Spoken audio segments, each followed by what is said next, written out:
যে আমরা জানাজার পরে যে দোয়াটা করি এটা কি হাদিসে আছে? অনেকের প্রশ্ন, হাদিসে থাকলে মানবো, না হলে মানবো না। চলুন আমরা দেখি এই যে জানাজার পরে দোয়া, এই ব্যাপারে হাদিস কি আছে?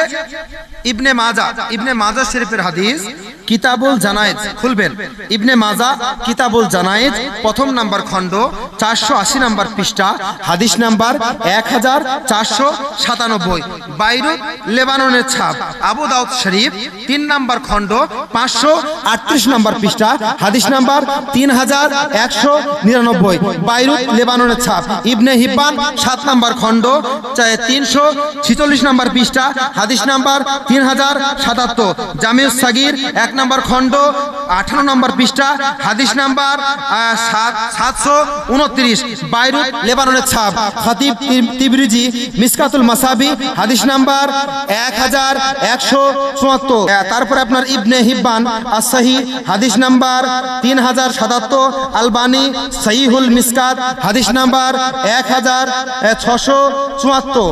আর আপনার যেটা বললাম মোল্লা আলী কারি মিরকাত, এটা হবে হাদিস নাম্বার 1205 এবং 1206। সুনানুল কুবরা আপনার পৃষ্ঠা নাম্বার 40 4 নাম্বার খণ্ড। এইখানে কি বলা আছে?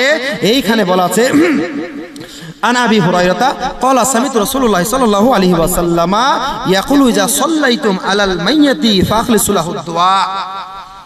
হযরতে আবু হুরায়রা রাদিয়াল্লাহু তাআলা আনহুতে বর্ণিত করেন, তিনি বলেন রাসূল করিম সাল্লাল্লাহু তাআলা সাল্লাম বলেছেন, ইরশাদ করেছেন, যখন তোমরা জানাজার নামাজকে কমপ্লিট করবে তখন তোমরা মন থেকে ইখলাস সহকারে তার জন্য দোয়া করো। কি করো?